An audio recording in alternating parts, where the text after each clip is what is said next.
Candidate order was determined by a coin toss before the forum began, and tonight, Steve Knight will begin the proceedings.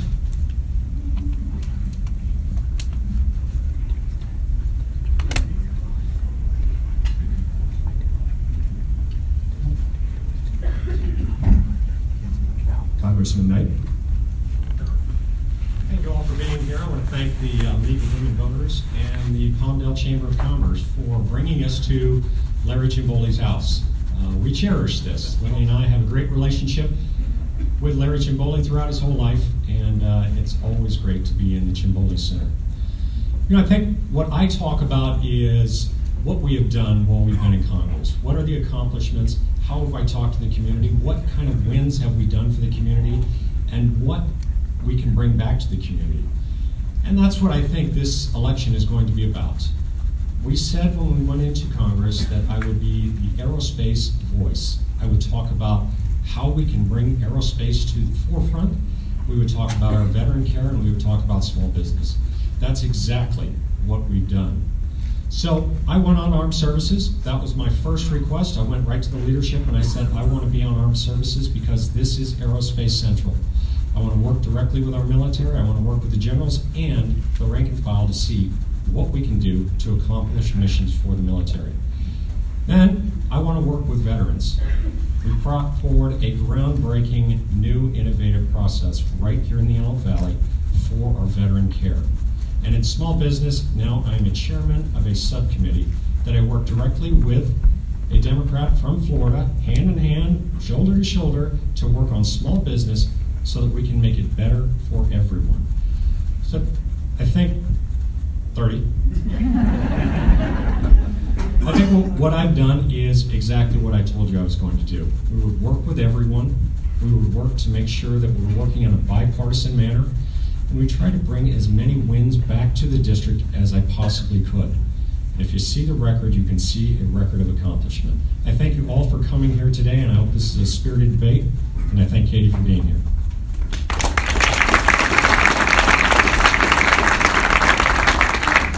Candidate Hill. First of all, I want to thank you all for being here. I want to thank the Chamber, and I, as always, want to thank Congressman Knight for having these debates. I want to start off with a question to you all. How many of you feel like Washington is working? Perfect. There were just a handful. How many of you don't? That's why we need change. We all know Washington is broken, and for far too long we have had big special interest groups, corporations, Washington insiders, and a broken system of political parties, neither of which has been committed to the people that they're supposed to serve. It's time for a change because we have too many issues that are facing our community. Here in the Antelope Valley, 1 in 5 people are living below the federal poverty line. We have some of the highest usage of the Medi-Cal programs. We have some of the lowest, we have an unemployment rate that is twice that of the national average. And we were the community that was most affected in the entire country by the subprime mortgage crisis, and we've still yet to recover. So that there are more people who are underwater on their mortgages still in the Antelope Valley than anywhere else in LA County, according to the county assessor's office. These are real problems facing our community, facing our generation, facing people across the country, and we have to make some serious changes for us to be able to address those on a large scale. I'm from this community. I grew up in the Antelope Valley. I moved to Santa Clarita when I was 11. My dad is a police officer. My mom is a nurse. And I've spent my career working on some of the toughest issues facing our society, working on the issue of homelessness and affordable housing. And I'm going to take those skills to Washington to finally start addressing the issues that we care about and be a voice for real people. Thank you.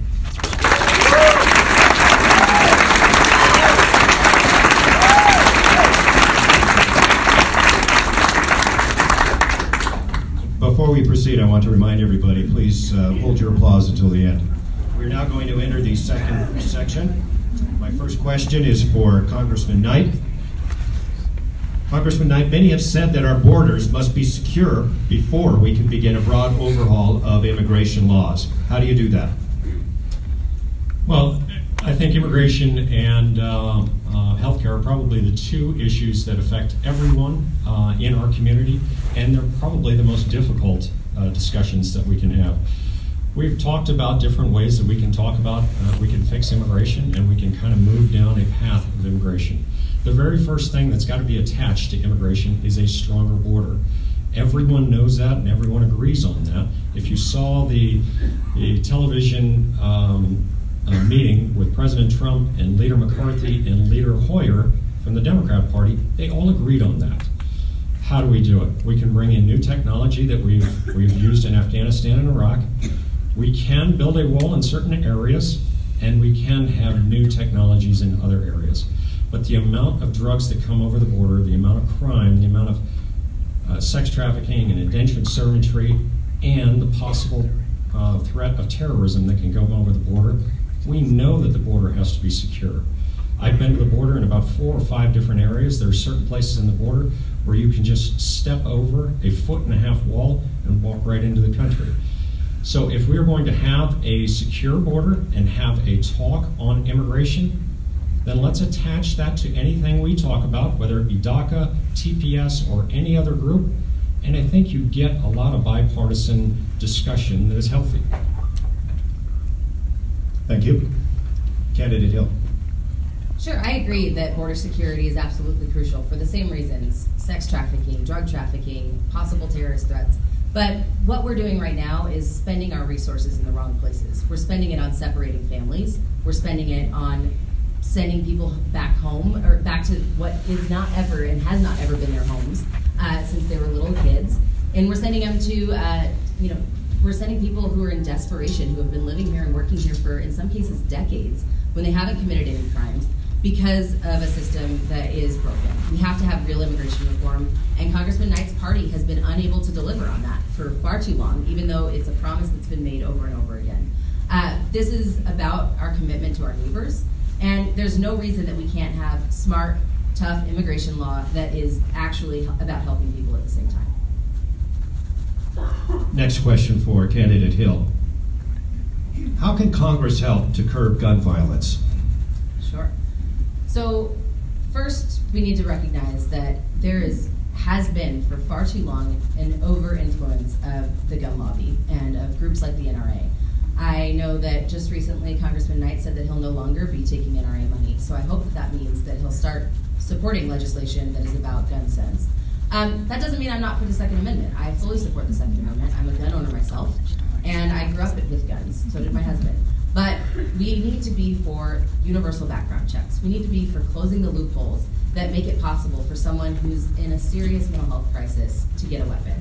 We need to extend waiting periods, and we need to make for uniformity across all state lines. And what we especially don't need to do is make it possible for people to buy a weapon with easy restrictions in one state and get a concealed carry license and then bring it across our state lines. And that's something that Congressman Knight has voted for over and over again. So I hope with your renewed commitment to not take NRA money, we'll see those kinds of changes happen as well. Congressman Knight. So gun violence is one of those issues that does hit home for me. I was a police officer for 18 years. I actually was a police officer for 18 years, and I was on the street, and I saw many shootings, and I was in many situations that were very dangerous because of guns. What this Congress has done and what I have voted for is a very comprehensive mental health package, because we know that people that go into schools or they go into places and they're going to shoot people most likely have a mental health issue. So we have a very comprehensive package that I have voted for. It's a mental health package that has moved its way through Congress, and I think that's one of the very first things. The second thing is to be a responsible gun owner. That means you lock up your guns. That means you're responsible with your own guns. That means you don't go on Facebook and put a picture of your guns on a kitchen table and have a discussion about them. That's not what responsible gun ownership is about. So if we're going to have a real discussion about guns and how we get to stopping gun violence, the very first thing is going to be mental health. That's the way this Congress is moving. And the very next thing is have a real discussion about responsible gun ownership. Next question for Congressman Knight. What would you do to ensure that all citizens have the ability to vote without unnecessary obstacles? So citizens in this country, that's part of your civic duty, is to go out and vote, right? That's your voice. That's who you're going to see who's going to be on your city council. That's who you're going to see is going to be president or Congress. I take it very seriously. Since I was 18 years old, I have voted I have voted in all elections. I don't just vote in the presidential election, I vote. So I think that the civic duty is there. How do we make sure that everyone can get to make sure that their voice is heard? So what we've done in California when I was in the legislature is make sure that when people show up, they get to vote. I think an ID was the proper way to make sure that people who are there and they're saying, I am Joe Schmo, then you can identify them. That wasn't accepted in Sacramento. So the next thing is let's make sure if you can't get to a voting poll, you can be like me. You can be a permanent absentee voter. They send it right to my house. I sit there, I get all my information, I fill it in, I put a stamp on it, and I mail it off. Now we have made it very easy for people to vote, but there still are some obstacles to make sure that there's not one person out there that can vote, isn't voting. So this year, the party that's in charge in Sacramento has made it so you can pick up people's ballots. You don't have to sign under perjury of law, so now we can go out and pick up people's ballots. So I think we've moved in a direction of we want everyone to vote that can vote, and we're making it as easy as possible to do this. Candidate Hill. Yeah, I think it's great to hear that Congressman Knight is for voting, but I think that it's clear that his party over and over again wants to suppress voters. And here's what we know. We know that the people who are the least likely to vote, people of color, people who are of lower income levels, younger people, are the ones who are most likely to vote Democratic. And that is something that we have to take ownership of and start to address, and we are. We're organizing around it, and this election, I think, can make a huge difference in that regard. But things like voter ID laws far, far disproportionately affect people who are disadvantaged in some way. They make it almost impossible. We've undermined the Voting Rights Act in so many ways since the Republicans have been in charge, and we have to ensure that those protections are in place. Voting is a fundamental right, and we need to protect it as such, and we need to do everything that we can to ensure that people are getting out to vote. I am surprised to hear that Congressman Knight is also in favor of the new laws that California and the party in charge in Sacramento has passed, because they're Democrats, and I don't think the entire time that he was in Sacramento did he vote with the Democrats on a Voting Rights Act, or a voting rights legislation. Next question for Candidate Hill. Do you believe Roe versus Wade is settled law? So I know many of you know this already, but I experienced an unplanned pregnancy myself when I was 18 years old. I had, I was on birth control, and I was in a committed relationship with the person who's now my husband. And it was a huge shocker to me. And because of that experience, going through it, I was faced with an incredibly difficult decision. And I ultimately decided that I wasn't going to have an abortion. But I also knew that that was such a difficult decision that no one could possibly make it with the government cannot possibly get involved in that decision. It's one that the woman herself has to make with her family, with the people that she trusts and cares about, with her doctor. I had a miscarriage before it came time to really. I ended up not having to deal with the consequences and the challenges that face a young mom who hadn't graduated college yet, but I know that I'm lucky in that regard. And yes, I believe that Roe v. Wade is settled law.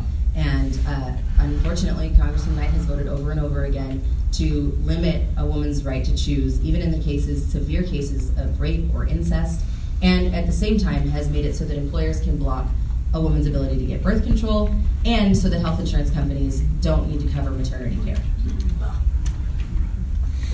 Congressman Knight? Roe v. Wade is settled law.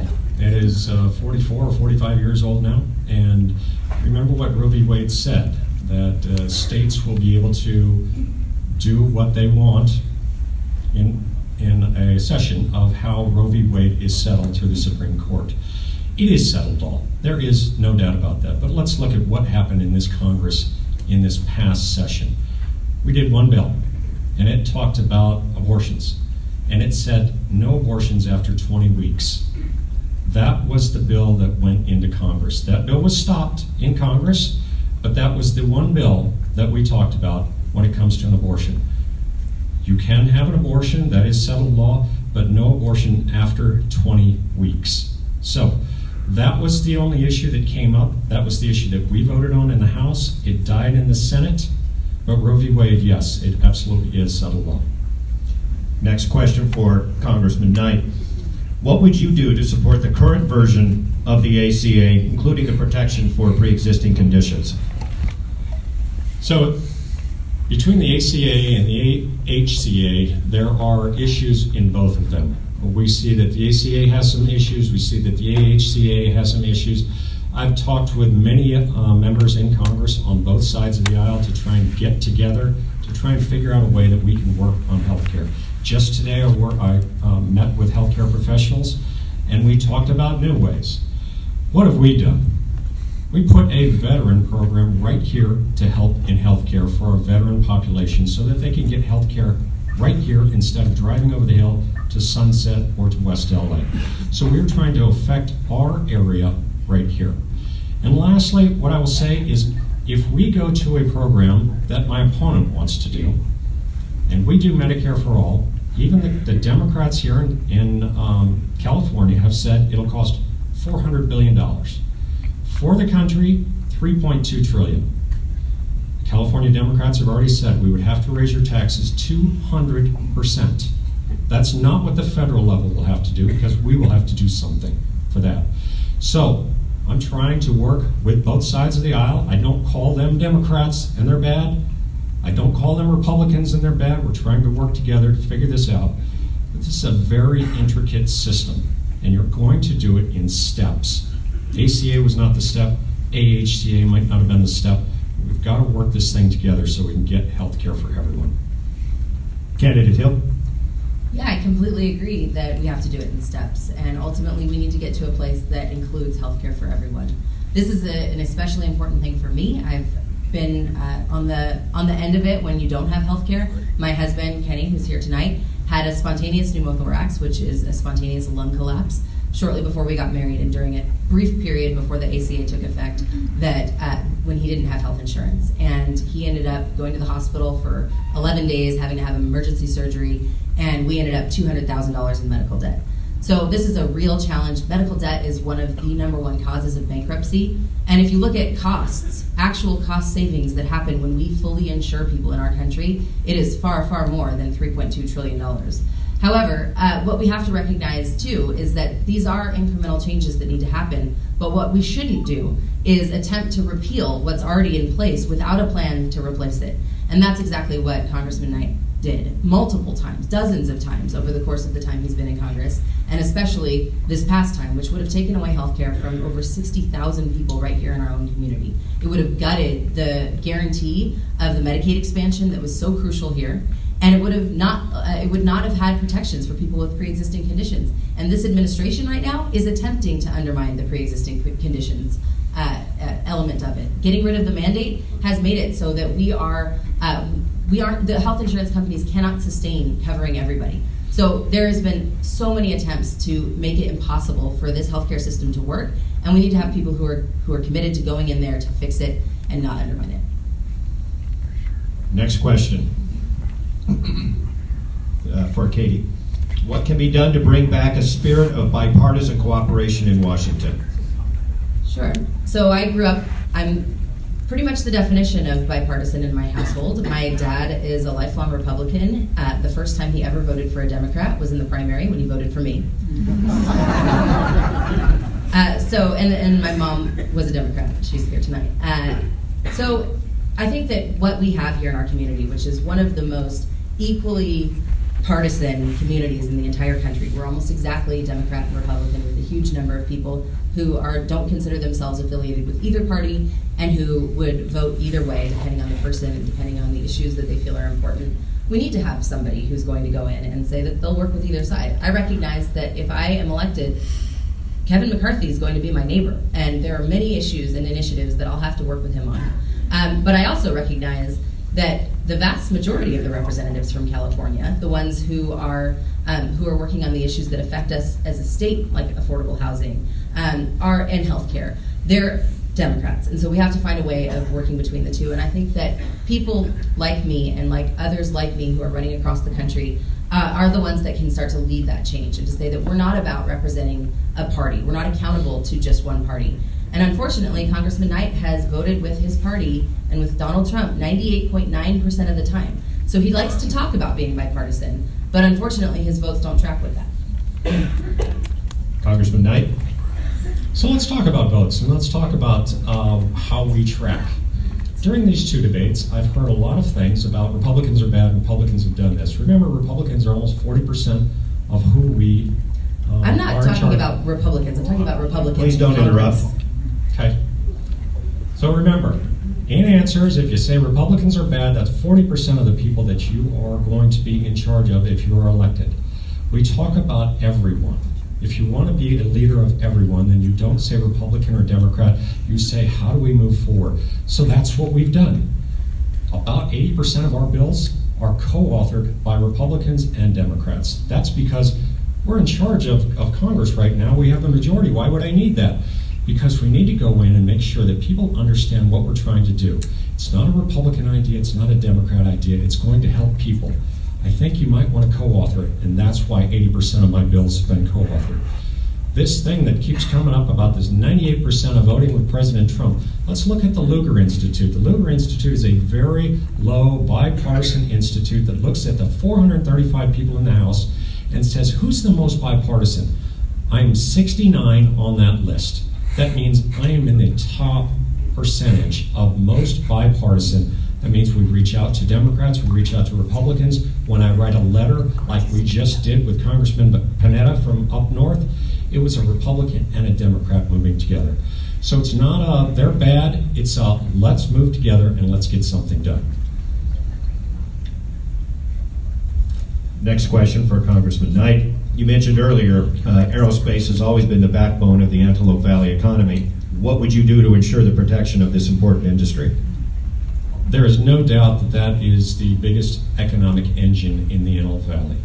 And I always say this, the Wright brothers on December 17, 1903 did something great. After that, we took over. And that's what's happening right here in the Antelope Valley, Aerospace Valley.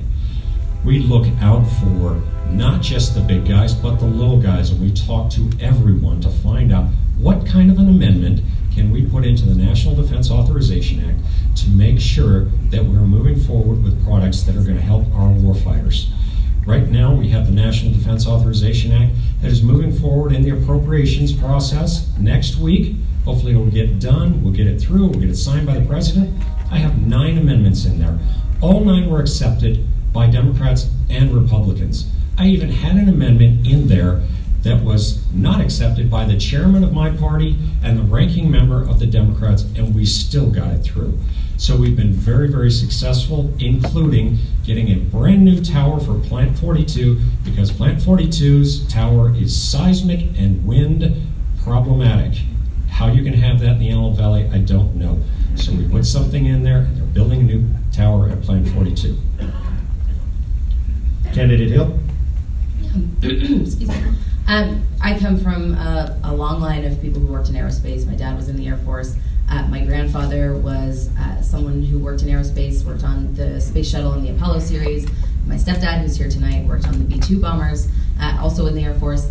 And I'm fully committed to ensuring that this economy that has been fully rejuvenated here in this community, it continues to be so. I think that we recognize the importance of the thousands of jobs that have been created. And to be honest with you, I think that this is something that I would not try to undercut Congressman Knight on at all, and I appreciate what he's done for our community here. Candidate Hill, next question. What do you think needs to be done to take better care of our veterans? Sure. So, first of all, veterans are hugely disproportionately affected by the issue of homelessness. And as the executive director of PATH, while I was there, we helped thousands of veterans move off the streets into permanent homes, including a huge number of veterans out here in the Antelope Valley. Veterans are coming back with PTSD, with disproportionate rates of mental health challenges, of substance abuse disorders, of an inability to find jobs that are truly sufficient to meet the living wage requirements. And we have to invest in them. And that isn't something that can just happen through Veterans Administration policies and programs, because we have a number of veterans who have been discharged, dishonorably discharged, or otherwise discharged because of mental health and because of addiction. And those are some of the top issues that are caused by veteran service. I come from a family where every generation of my family has served in the military going back to the Revolutionary War. I've dedicated my career towards it, and I plan on being a voice for veterans when I serve in Congress. Next question for Congressman Knight. If the White House fires Robert Mueller, what should Congress do? Do we get an answer to that question? I'm sorry. It's okay. Don't take any time. Now you know the next question. I'm sorry, Congressman Knight, your answer. So I have 3 stepbrothers who are in the military. I have a brother. I have a father. I have a lot of relatives that have been in the military. I was in the military. I am a veteran. We work with veterans very closely. One of the things that I think is the most important to our community is working directly with our veterans. I have 2 of the best caseworkers that are in Congress that work directly with veterans. We work on hundreds of cases every month directly for our veterans. But let's look at a couple issues. One of those amendments that I talked about was for opioid addiction for people who are in the military or getting out of the military that have this addiction that we know is a scourge across this country. There is an amendment from me to put more money into making sure that our veterans and our military are not getting hooked on opioids, and if they do, they get to the right service. The groundbreaking VA urgent care initiative that I started right here. It's only in the 23rd and the 25th district, right here in Southern California, nowhere else in the country where veterans can get care right here instead of having to drive over the hill. The last thing, we need a booming economy. The greatest thing Ronald Reagan said about welfare is you want to help them, get them a job. A booming economy does that. We have that right now. 4.2% growth, 3.9% unemployment. The last state statistic we saw on Friday was the highest wage increase since 2008. That is a great thing for a veteran community. Okay, Congressman Knight, you get to keep talking. Okay. I'll restate the question again. If the White House fires Robert Mueller, what should Congress do? Now, I've been very, very clear on the Mueller investigation. I think the Mueller investigation should continue. We've been very clear that I support that. I also support a timely investigation. So let's make sure that we're not trying to do a political stunt here by pushing something out too far and not getting to the investigative deal that you're supposed to be doing. But we've supported the Mueller investigation from the beginning. We've also talked to other congressional members and said we should support this. This is how this investigative process moves forward. And let's support a timely investigation by the Mueller team. Candidate Hill? We absolutely have to support the Mueller investigation. And frankly, if the president fires Mueller, then we have to have a Congress that's going to hold him accountable. And right now, we can't count on that. With the Congress that's currently there, we simply cannot count on that. And that's the fact. And it doesn't really matter how Congressman Knight's going to vote on that if we don't have others in Congress who are going to. We have to have a Democratic majority. We've made it clear, the people who are in Washington right now have made it clear that they are far too partisan to do their duty when it comes to the safety and integrity of our government. Next question for Candidate Hill. Some people feel the upcoming midterm elections are a referendum on President Trump. Do you agree with that assessment? No, I don't think that the upcoming elections are a referendum on Donald Trump. I think that they are a referendum on a broken system. I think Donald Trump is a symptom, not the cause of a broken system, and that why people elected him in the first place across the country was out of frustration for Washington that's not working for us. I think that, as we're canvassing, as we're talking to people, the issues that we hear about the most are healthcare, including mental health and substance abuse services for everyone. We hear all the time about the increased costs, the cost of prescription drugs. We hear about the cost of housing, of the inability to count on our infrastructure, of the unavailability of jobs. I mean, I keep hearing from Congressman Knight about this booming economy, but when we talk to actual voters here in this community, they're not feeling the effects of it. The stock market is not the same as the economy. So we have to address that. We have to be sure that we are actually supporting middle and working class families and having policies that support that. And so, I think that this is what people are voting on. They're not voting on a referendum on Trump, although every single day that goes by, I think we recognize how problematic this administration is on a number of different fronts.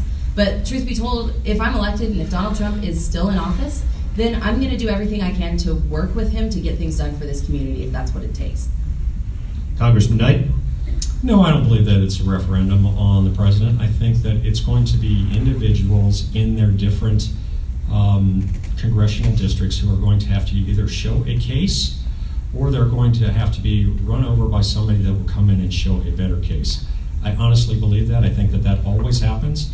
We are in a midterm of a new presidency, and we start to see a lot of people talking about things that they might not have talked about in other times, because we have a new president and people are looking differently.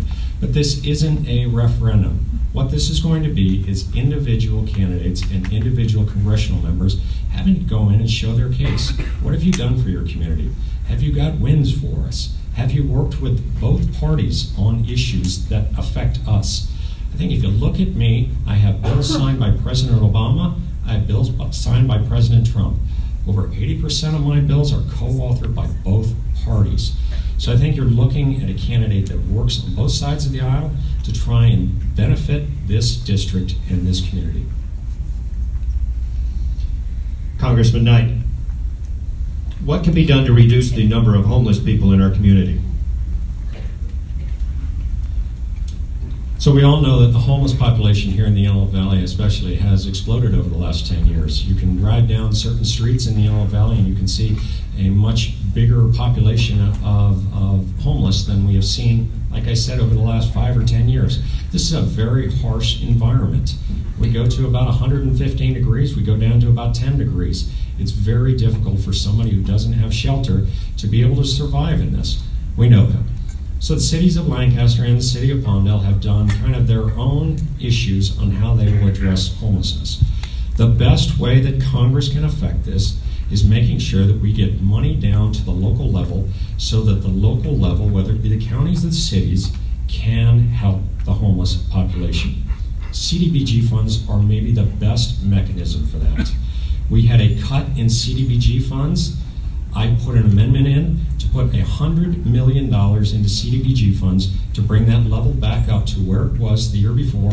My amendment was successful. My amendment continued through, and that's the CDBG funds that will directly affect this community. Candidate Hill.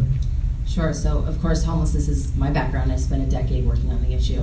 And my legislative experience comes from passing Prop HHH and Measure H, which have brought critical resources to our communities to address homelessness on a scale we've never seen before, including, for the first time, a drop in homelessness in LA County in years. Homelessness is related more than anything else to the housing stock issue. We have a 1 million unit shortage in California and a huge number here in our communities, and the housing inaffordability is getting higher and higher every single year. We have a tax plan that just gutted the most important funder of affordable housing. That's the low-income housing tax credit program. It was spending millions of dollars to really leverage state and local investments to make it possible for us to address this crisis and to invest in these units.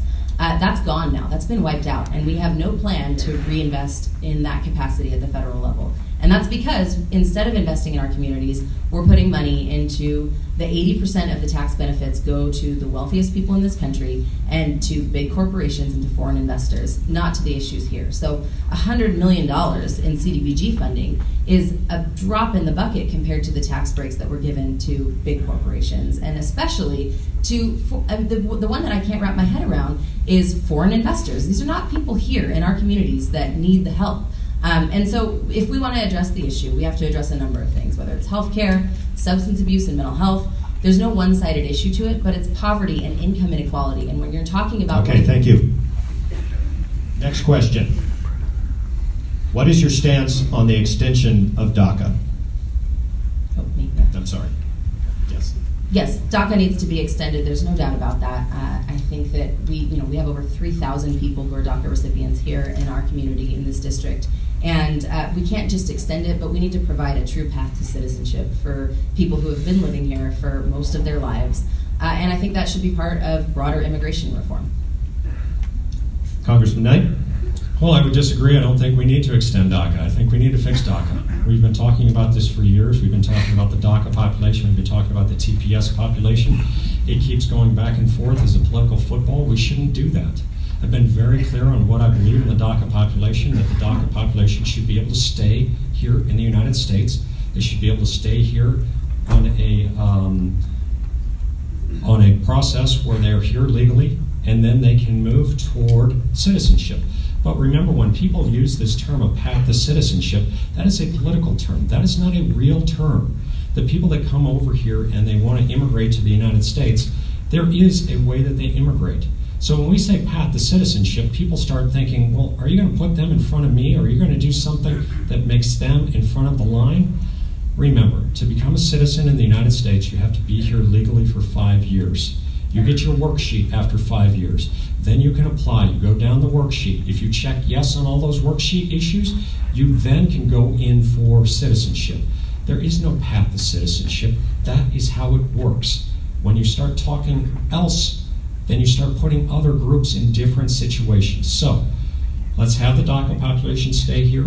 Let's make them legal.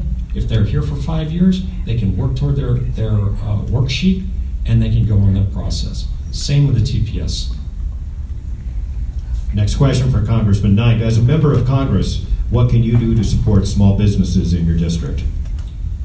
So I am the chairman of contracting and workforce development in small business. I went to Chairman Shabbat when he was the chairman of small business, and I said, well, I'd really like to be on your committee. And he says, you know, you only get on my committee if I asked you to be on your committee. So he came to me the next day and said, would you like to be on my committee? I said, yes, I would. So we have made that a priority, that small business, about 97% of the workers here in America work in a small business. Now, I don't identify the federal level of small business of under 500 people. I say small business probably in the 50 range, where you're going down to a store and you're seeing employees there, and it's almost a mom and pop type shop. That's about 70% of the employees here in America are under 50 employees. So we have several bills, including this last bill that was just signed by President Trump, to bring more money into loans for small businesses so that they can expand and they can create more opportunities for kids like mine and yours to be hired in a small business atmosphere. The other thing that we have done, we have reached out to small business and said, how can we help you? So we've created a couple bills that give them more opportunities, that give them the ability to reach back out to us in Congress through our work source and through our committees, and say, when there is a problem, we want to deal with it right there. So we've written about 5 bills on small business that has come right from the small business community. Done. Next question for Candidate Hill. Oh, no, I responded to that, right? I'm sorry, why did you do that? Go ahead. Sure. So my sister's a small business owner. In fact, she's having her grand opening after being open for about a month for her shop in the next couple days. She's on Sunday. So I understand the issues that small business owners face. And after our last debate, I talked more to small business owners to say, what are the #1 issues that you're facing? And access to capital is certainly an issue. But the ones that I heard the most were healthcare and the fact that they don't feel like they can afford healthcare. My sister is in a huge bind right now because she makes too much money to qualify for subsidies or to qualify for Medicaid or Medi-Cal, but she certainly can't afford the hundreds of dollars a month and the thousands and thousands of dollars in a deductible to be able to be successful. And so much of her money is going into that as opposed to going into her business and investing it where it matters to her. The other thing is taxes. The tax plan, there was so much hope that the tax plan would actually benefit small business owners, but instead it has given the vast majority of the benefits to large corporations and a very, very small amount to small business owners, because most small business owners are not ones that are filing in the same way that these large corporations are. So if you look at the kinds of businesses that are getting the benefits, the most benefits go to businesses that are making between $250,000 and $500,000 in revenues or higher. So that's just simply not helping people in our communities. And I think that we have to address this holistically. No issue can just be dealt with in a single way. Thank you. Okay, now the next question for Candidate Hill. What are your thoughts on sanctuary cities? Do you support the withholding of federal funds to those cities that do not cooperate with the federal government on immigration enforcement? So, first of all, I want to say that this term of sanctuary cities is a political term that has been used to polarize us and to create countless problems And I don't think that the term itself is reflective of how people feel. Coming from a law enforcement family, of course we have to make sure that we're doing everything we can to keep violent criminals out of our communities and to make sure that they move on once we've identified them. But what we don't want are families, people who have come here for refuge, who, although Congressman Knight talked about the process, the legal process of coming here, it's 100 years for someone to come from Mexico or from many cities, from many countries throughout the globe. And people are coming from violent situations. So that's not something that is valid that we can say, oh, come here legally and then apply for the process. But I think that the bigger issue is that we have a president and so many people in Congress who ran on a dog whistle of blaming immigrants for the problems that we're facing as a country. And so that fear is what led to this label of sanctuary cities, and it's not productive, and instead we need to be talking about real immigration reform, and that's going to allow us to address the problem. Congressman Knight? Well, I'm so glad it doesn't take 100 years, because I'm married to my wife who immigrated here from Chile, and we've been married for about 29 years. I went through the process with Lily, and it was a very difficult process. She was here illegally, and we went through the whole process of making sure that we went down to immigration and did the paperwork, and then she went through her citizenship, and it was an ordeal. It really was. And we had to spend the night on the immigration steps 2 nights in a row because she had to be one of the first 50 legal people to go through the doors. Now, I can't imagine what it is for somebody who doesn't have status in here and what they have to go through. But we have talked with them, and we've talked with groups of them, and that's why we have the opinion that we do on DACA, on TPS. But I can tell you a quick story. We had the Governor Brown, come over to our lunch about 1.5 years ago, and we said, please don't sign this bill. Because when you sign this bill, you've got 49 other states that are not doing this. So when they go into appropriations or they go into something else, they're looking at us and saying, you're doing something that is not following the law. And so I said, don't put us in that situation. You already have cities in California that are doing this. From every major city, from San Jose to San Francisco to LA to San Diego, are all doing it. So don't do this. So I think that he overstepped by doing that, and California was already in a kind of quasi-policy of doing what they wanted without showing the federal government. Next question for Congressman Knight. Do you think the confirmation of Judge Kavanaugh can continue without hearing testimony from his accuser? No, I've supported the Judiciary Committee. They are the investigating committee. We have a process here in the United States of how we confirm our justices for the Supreme Court. This is an interesting issue that we're going through, and this is something that we have to take very seriously. I think that Senator Grassley has asked that Dr. Ford come in and testify. They're talking about that back and forth. She said she couldn't be there on Monday, so I think that they're going to talk about what day she can come in.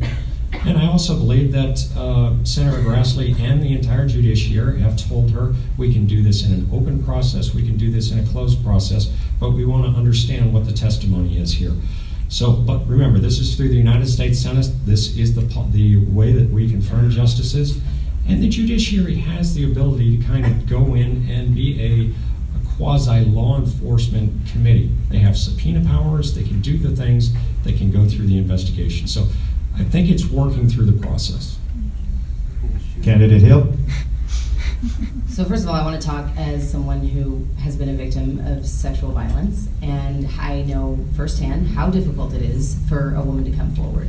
I think there are several problems with how this is being handled right now. The first of which is that she was asked to come and sit right next to Kavanaugh and to handle the interrogation that's going to be coming at her from people who are accusing her of lying or for making this up for political purposes.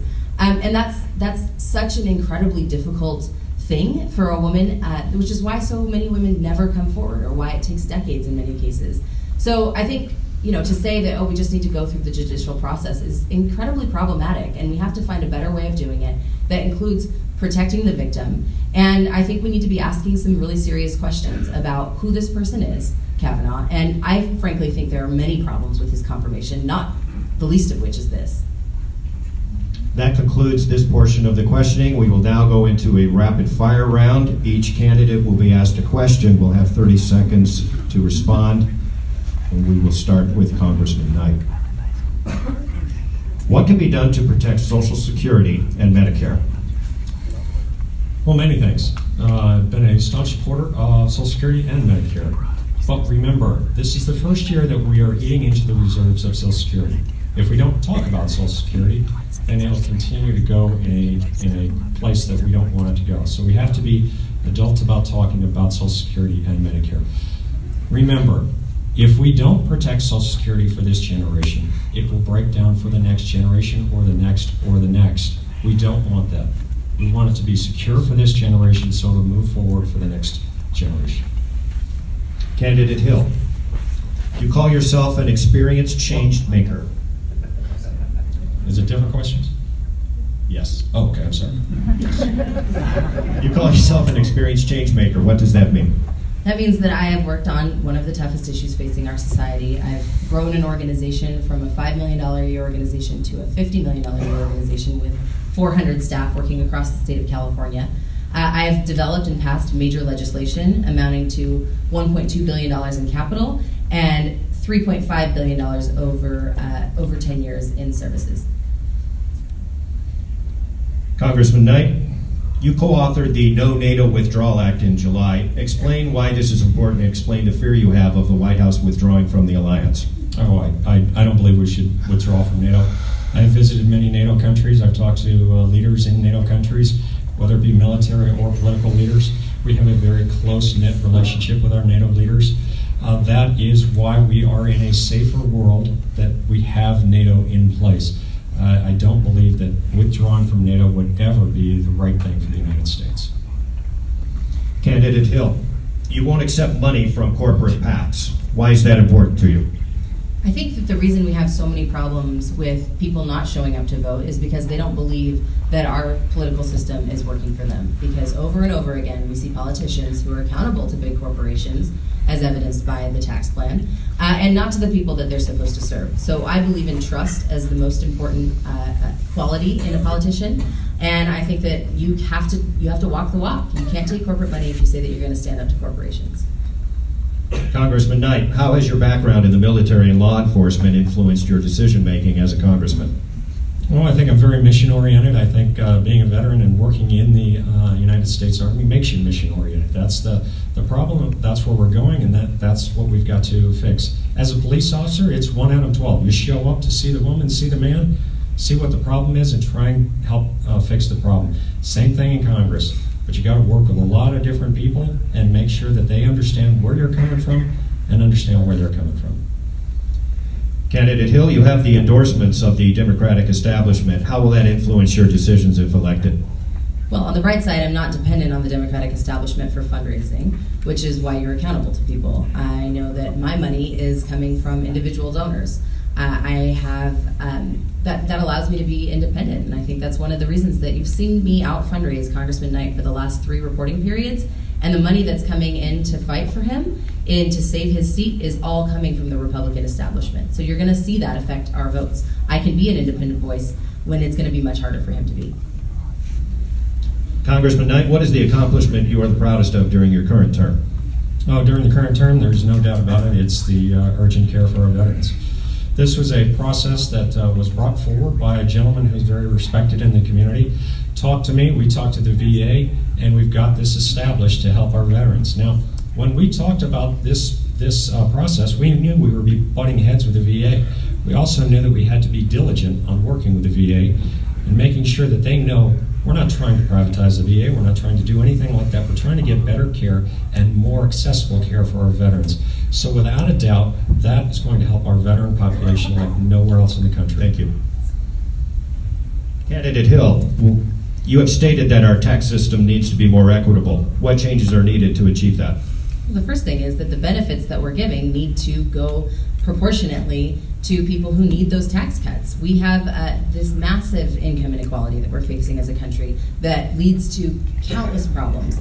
And we need to, any kind of tax reform the vast majority of the benefits need to go to the people who are struggling with poverty, who are in the middle class. The middle class pays the vast majority of, it takes the vast majority of the burden of taxes.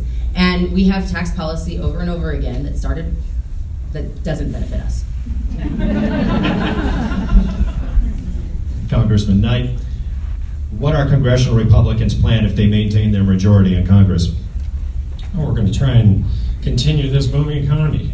There is taxes 2.0 and taxes 3.0 that are following, but trying to make sure that this economy continues to boom and that there are still opportunities out there for people that are going to work. One of the biggest problems right now is we have more jobs than we have people to fill these jobs.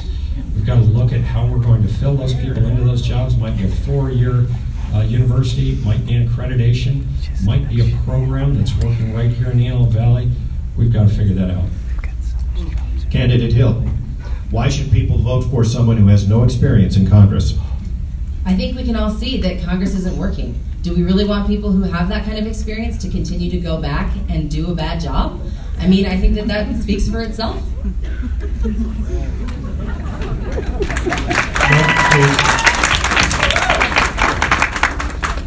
Congressman Knight, what would you do if you retain your seat and the Democrats are in the majority? Oh, I would do what I did when I was a legislator in California. My 2 years as a senator in California, I passed more pieces of legislation than any other Republican in the Senate. That means that I had co-authors on both sides of the aisle. That means I worked with my Democrat partners. That doesn't mean I went in there and I said, you know, I'm a Republican, you're a Democrat. We are not working together. We worked very closely. We got a lot of things done. Candidate Hill, explain why the homeless has become such an important issue for you.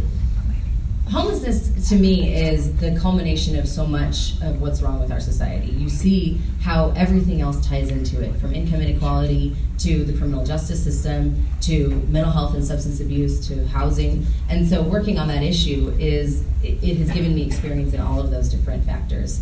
And so I think that it's also an issue that we're seeing more and more of in our community. But I don't think that it's the issue that I'm running on. It's the issue that I have experience with, and that I can translate that experience to all of the other things that work into it. Congressman Knight, how is the new tax law, in your estimation, going to affect workers in the Antelope Valley? Oh, we've seen it. We've seen it help workers in the Antelope Valley. I've had countless people come up to me and say thank you for what went on with the tax bill. Remember, nothing is perfect. And people who are running for office who have never been in office always say they can do something perfect. This bill is a booming economy because of the tax problem that we had. Even in the last debate, my opponent said that this bill, yes, it does save people a couple $100. What is a couple $100? We heard from Leader Pelosi, it's just crumbs. Crumbs here in the Antelope Valley mean more gas tanks to get over the hill to their job. Thank you. Candidate Hill, you have been accused of promoting ideas that will lead to an increase in taxes on gas. Is that true?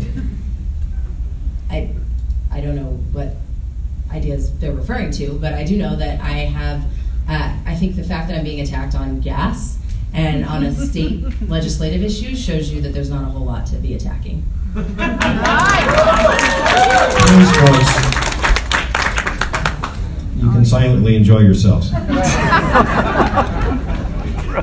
Congressman Knight, how do you respond to the fact that Democrats have targeted you as a high-profile target for removal in this election? Well, there's a couple things. I mean, this is a very closely registered seat where Democrats and Republicans are very close. I think that you're seeing that in California because of policies in California might be different than policies at the federal level. So I think it's pretty easy to just look at the registration and say that's where we're going to go. Republicans are going to try and defend, or Democrats are going to try and take.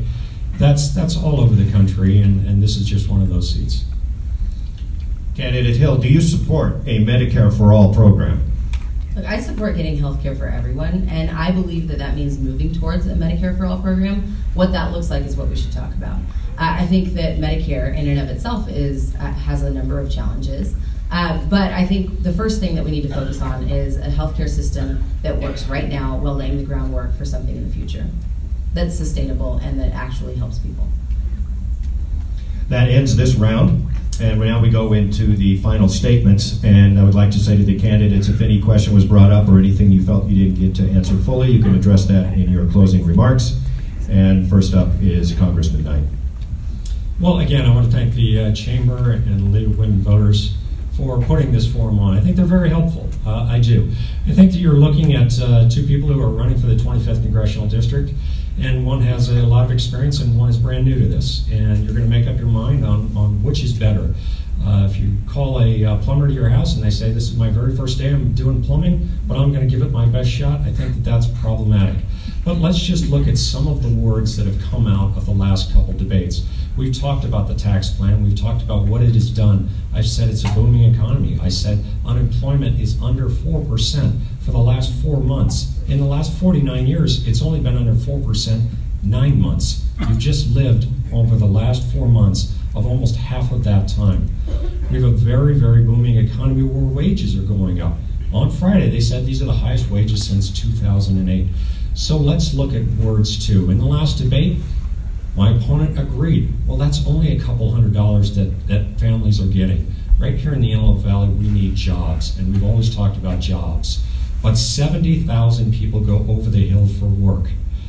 A couple $100 makes a big difference. Now we know that it's more than that in the tax plan, but even if it is only a couple $100, that's 5, 6 tanks full of gas to get to work and to get back. I told you I would work on the aerospace community and to veterans. The groundbreaking veteran urgent care program that we have nowhere else in the country. This will be a pilot for everywhere in the country. What we've done for the aerospace community is unprecedented. We've worked directly with the companies to say, how can we help? What can we do? And then we work directly with the military. What is the best process, the best platform for you to be successful if we send you into combat? Again, I thank you very much for coming out tonight, and I appreciate your showing up. Candidate Hill. Candidate Hill. Sure. There are a couple things. First of all, I want to say thank you so much to the League of Women Voters, to the Chamber, to all of you for showing up, and as always to Congressman Knight. I also want to address a couple things that were mentioned. First of all, I believe Congressman Knight said that he supports Social Security when he's on the record for saying that Social Security is a bad idea. I think that's just a characteristic example of how he changes what he says based on his audience and based on what the political feeling is at that moment. I don't believe that we can trust somebody like that, and I think that we have to have somebody who actually has our backs and who's consistent. Someone who is truly accountable to the voters of this district, not to the special interests that fund his campaign, not to the special interests that fund the conservative interest groups that are. So I believe a couple of things. One is on the tax plan. The other thing is we have, he talks about the couple $100. $20 a month. $20 a month. I love having an extra $20 a month in my pocket. I've been poor. There's no doubt about that. And yeah, it helps. But when you compare that to the billions of dollars that are going to corporations and that are going to people like the people, frankly, that I see in West LA who are kind enough to donate my campaign, those are the people who are getting the massive tax cuts. And I don't think that's fair. I don't think that that's equality. I think that we have to have someone who's fighting for the real people in this community.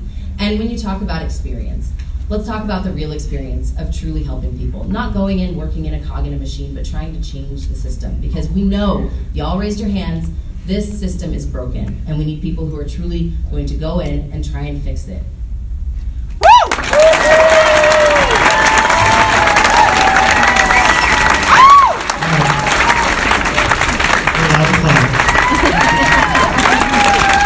Thank you very much.